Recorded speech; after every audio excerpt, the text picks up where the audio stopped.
já estamos de volta com Temperando o Papo e agora vamos falar sobre um assunto muito sério. Você sabia que o traumatismo craniano é a principal causa de morte em pessoas até 40 anos?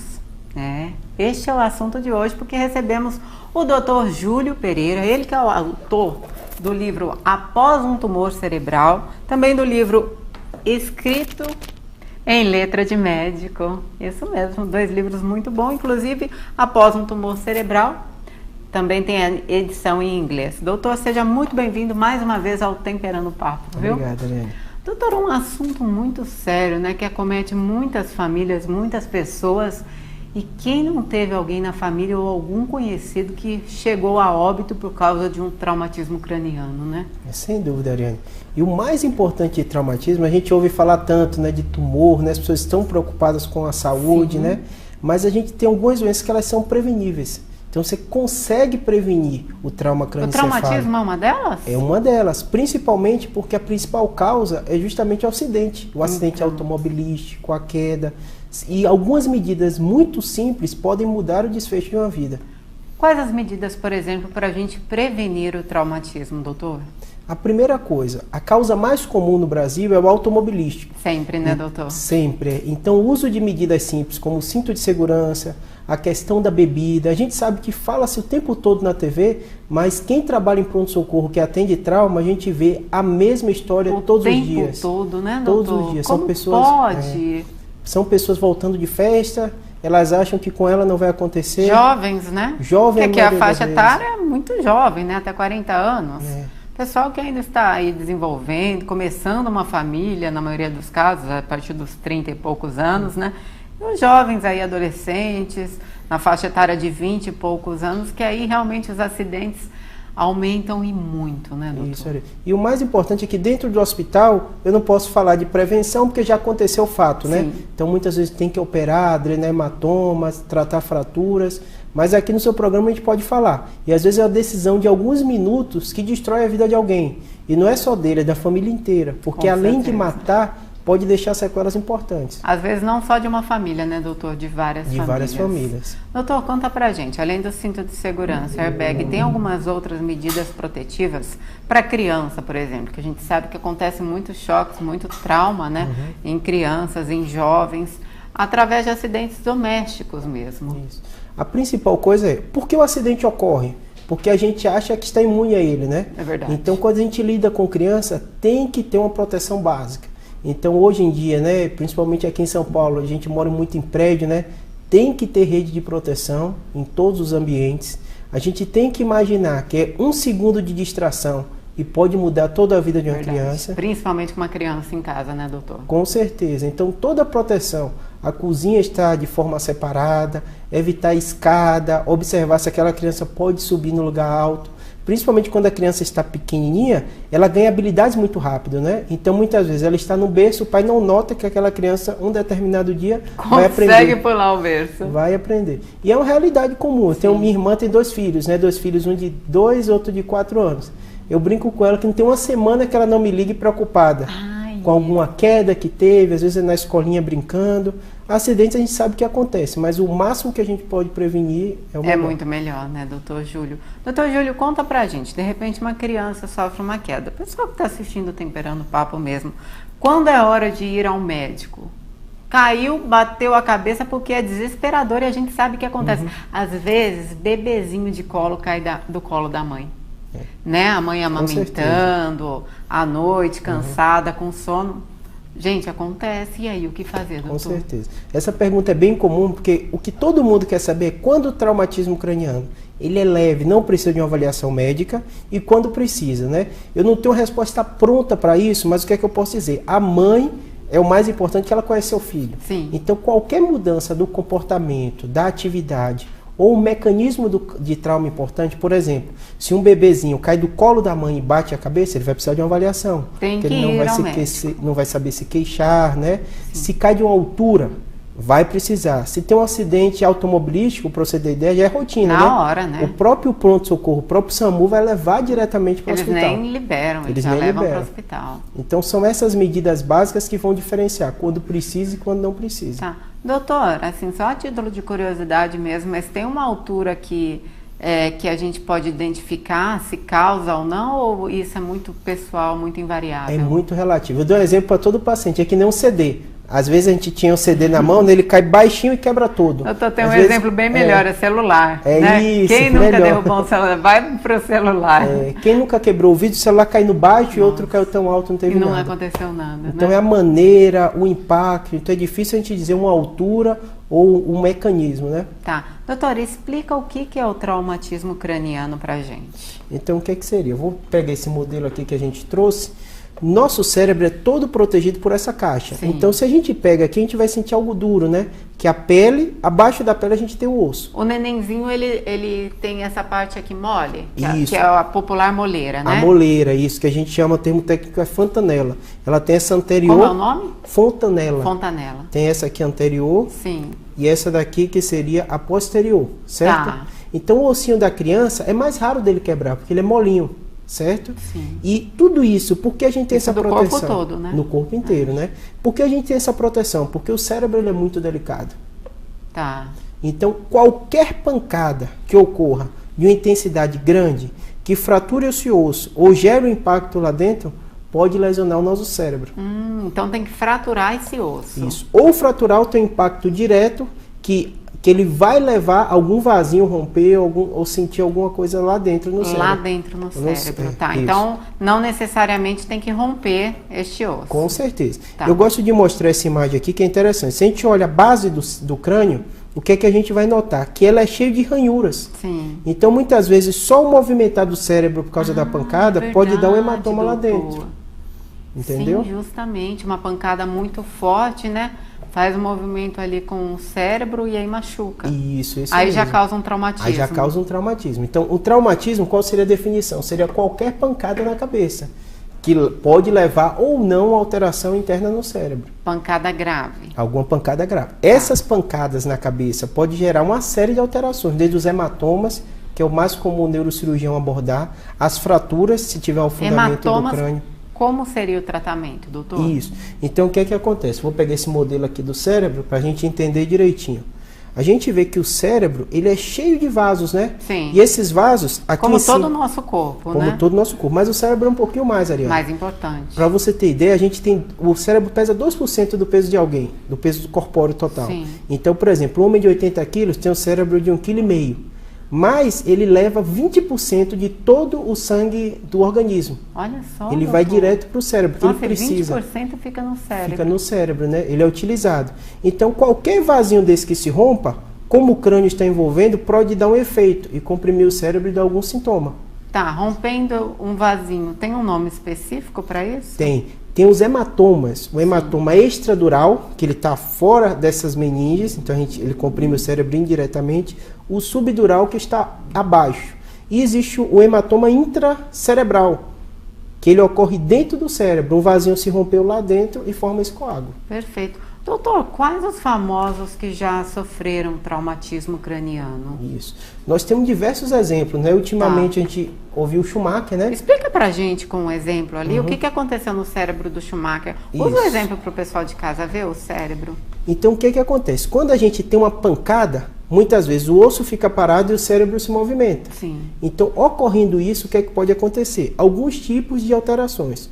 Uma delas a gente chama lesão axonal difusa. O nome é estranho, mas... Explica pra gente esse nome, porque é mediquei. Mas é bem fácil de entender. Tá. O que acontece? Nosso cérebro ele é composto de quê? De neurônios. Sim. E o neurônio ele não regenera. Então, não, né, doutor? Tanto é que quem usa drogas, principalmente a maconha, dizem que perde os neurônios e nunca se recupera, né? Uma série de alterações pode lesar esse neurônio. E muitas vezes no neurônio lesado, a recuperação pode ser demorada ou não ocorrer. Então, cada caso é muito específico. É difícil a gente, de longe, entender um caso de alguém famoso que a gente tem informação sobre a imprensa, entendeu? Sim. Mas quando você vê um paciente que teve um trauma importante, ele não acordou, um dos principais fatores é ter algum dano craniano. É possível que ele acorde, doutor? Já faz quanto tempo que ele está lá? A neurocirurgia é Desacordado. impressionante, Ariane. E a nossa capacidade de reabilitação é impressionante. Eu sempre falo, todo mundo questiona, fala, a gente sabe pouco do nosso cérebro. Não, Verdade. a gente sabe muito. A gente sabe muito, A gente sabe doutor? muito, mas ele é muito complexo. Sim. Só para eu te dizer números, para você ficar impressionado. A gente tem bilhões de neurônios e cada neurônio desse comunica milhares de vezes entre um e outro. Então eu explico para todo familiar de paciente que às vezes sofreu um acidente, ele está com algum tipo de sequela. Eu falo, essas conexões elas podem ser refeitas. O neurônio pode não sobreviver, mas as conexões sempre são, na maioria dos casos, são refeitas? Elas podem ser refeitas, depende do Podem. grau da lesão e do comprometimento. Como a gente não tem como Nossa, doutor, prever deve isso... ser tão difícil para a família, né? Não saber Com o que certeza. vai acontecer, se vai ser refeito ou não, porque não depende do médico, né? Isso, é. É uma equipe toda trabalhando. A gente Sim. pensa em saúde, a gente já pensa no médico, né? Não, em mas toda tem uma a equipe, fisioterapia, tem uma fonoaudióloga, tem uma terapia ocupacional. Ah, Hoje em dia no caso tem um de médico causar sequelas também, né? Tem um médico que é o fisiatra, ele é especializado em reabilitar. Então tem toda a equipe envolvida, mas infelizmente, muitas vezes a gente não pode dar uma resposta precisa. Tá. Bom, a gente vai falar sobre sequelas, gente. A gente vai falar sobre reanimação pós um trauma. Vamos falar sobre vários assuntos ainda muito interessantes, muito importantes também sobre traumatismo craniano. Você, minha amiga, meu amigo, não sai daí não. Continue conosco que o Dr. Júlio Pereira volta logo após o intervalo. E já estamos de volta com o Temperando o Papo. Continuamos aqui com o Dr. Júlio Pereira, ele que é escritor também do livro Após um Tumor Cerebral, escreveu em inglês também em português, escrito em letra de médico também, um belo livro para você, viu, gente? Doutor, a gente está falando aqui sobre traumatismo craniano.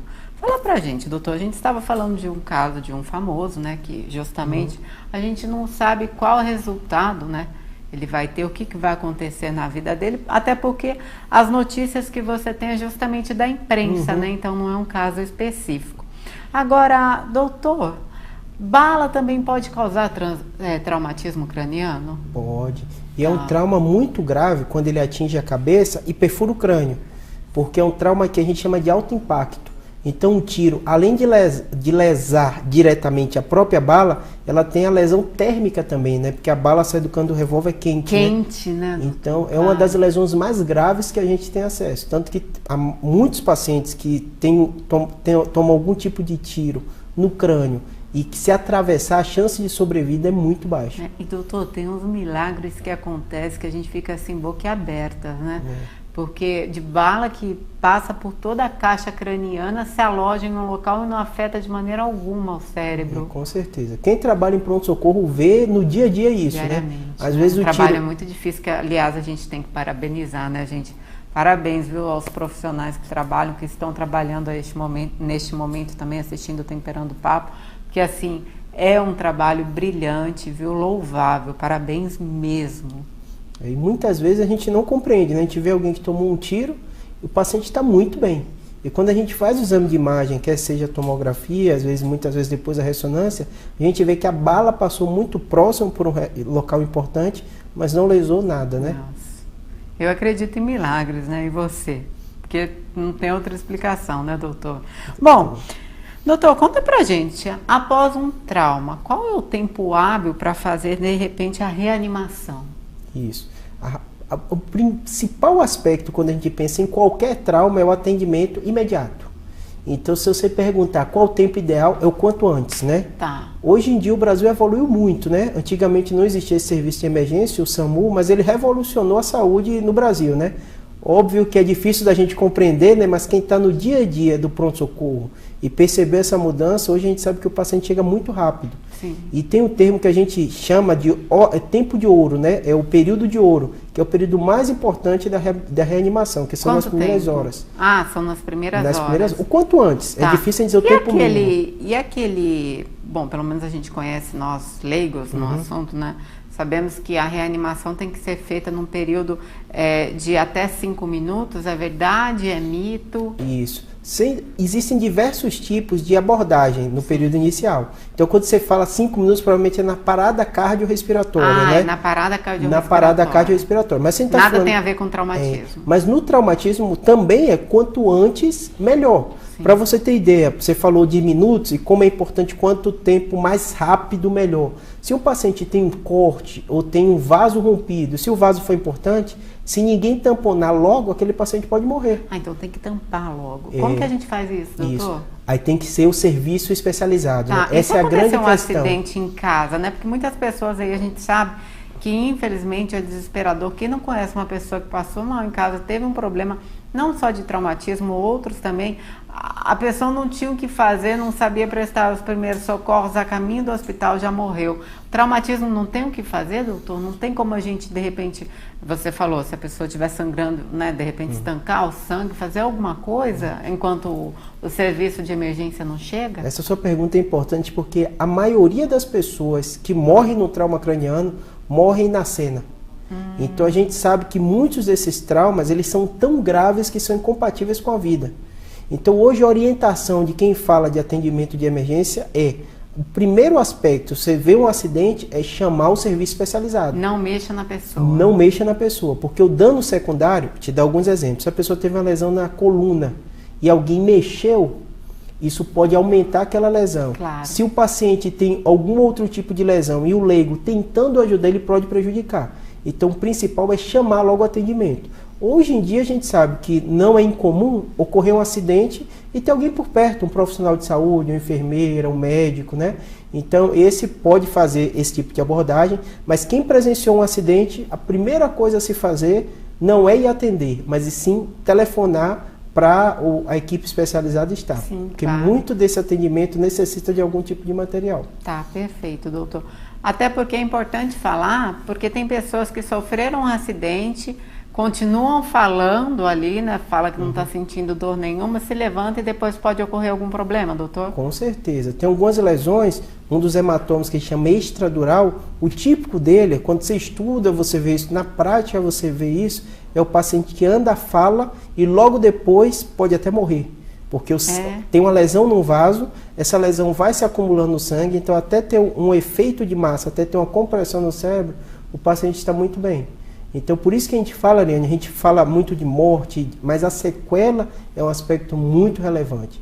Então nada mais é importante do que levar logo para o serviço de emergência e ser atendido pelo médico. O médico muitas vezes vai pedir a gente, especialista, um neurocirurgião, para avaliar o exame de imagem, quando for necessário. Sim. É importante, gente, bater bem nessa tecla que mesmo que a pessoa que acabou de sofrer o acidente esteja falando, esteja conversando, aconteceu até um caso, infelizmente, assim, trágico mesmo, com uma amiga minha que o motorista estava embriagado, jovens no carro, 5 jovens no carro, escutando música, ele foi mudar o CD, neste momento ele bateu, atravessou um viaduto, caiu.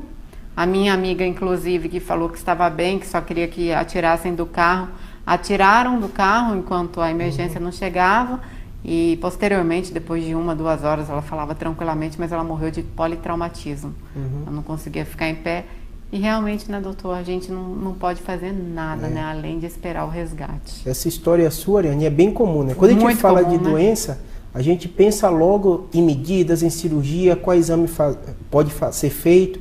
Mas o básico, né? Alguém beber e dirigir é inadmissível. É inadmissível. Ele pode tirar a vida de alguém que não teve nada a ver, né, com aquela decisão dele. Nem bebia. Com aquela decisão dele, né?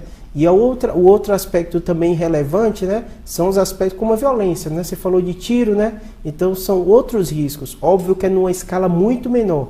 Óbvio que um tiro é muito mais chocante. A gente vê notícia na televisão. Infelizmente a gente vê o que aconteceu no Rio de Janeiro, lá, né, gente? No Morro do Alemão, assim, uma criança. Então, infelizmente, a gente continua vendo, né? E aí já não tem medida protetiva, né? Bala perdida, o que fazer, doutor? A segurança, né? Não deixa de ser uma medida que pode ser feita pelas autoridades. Mas o acidente, se você perguntar, se for em qualquer pronto-socorro, de São Paulo, quer seja da Bahia, em qualquer estado, que você vai se deparar é com as mesmas histórias. A maioria das causas são bebida. As mesmas, é muito semelhante. Estava dirigindo... Alta velocidade também, alta velocidade. Muitas vezes o carro sem segurança, todo mundo imagina, se o carro está sendo vendido, está legal, ele é seguro. Sim. A gente tem que imaginar que algumas proteções como airbag evitam muitas lesões. Então, um carro mais seguro, ele evita também lesões. Então são uma série de medidas que quando a gente pensa em proteger nossa família tem que ser contada. Claro, claro. Muitas famílias não têm essa condição, Não pode, né, né, doutor? Que inclusive estão assistindo Temperando o Papo. Mas só usar a medida protetiva do cinto de segurança já é muito importante. Com certeza. Crianças na cadeirinha, né? Estando ali adequadamente também E a velocidade, né? Você Sim. passou de 120 km por hora, mais do que a velocidade permitida, 110, não há segurança possível. Você pode estar num carro com maior tecnologia ou com o simples, sua vida está sob risco. Claro. E quanto às sequelas, doutor? Na maioria dos casos, o traumatismo pode causar sequela? Pode sim, Ariane. As sequelas são muitas do traumatismo, né? Existem as mais simples, que eu vou contar agora, uma que a gente chama síndrome pós-concussão.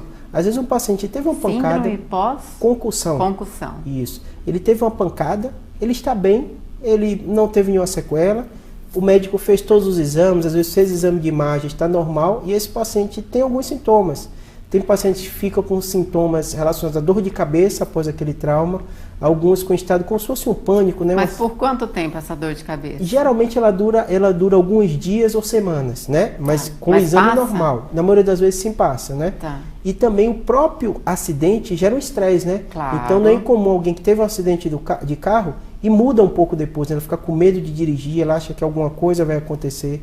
Isso são as sequelas mais simples, né? Ô, doutor, mas nesse caso aí, principalmente, bom, da dor de cabeça, se não passar, tem que realmente procurar novamente o médico, né? Mas e esse trauma, tem que fazer um tratamento, doutor? Porque existem inúmeras pessoas que já passaram por um acidente, têm traumas muito grandes, que inclusive isso afeta o dia a dia, que é algo muito sério.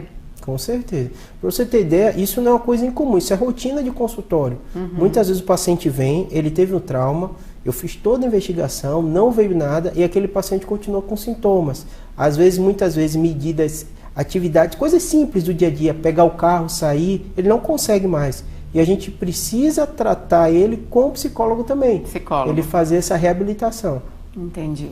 Outras sequelas, doutor? Isso. Aí vamos aumentar o grau de gravidade, né? Um trauma mais grave, um trauma mais importante, como a gente citou alguns nesse instante, né? Que gera um coágulo, um sangramento, e aquele paciente ficou com a dificuldade de se movimentar, de se locomover, ou dificuldade cognitiva.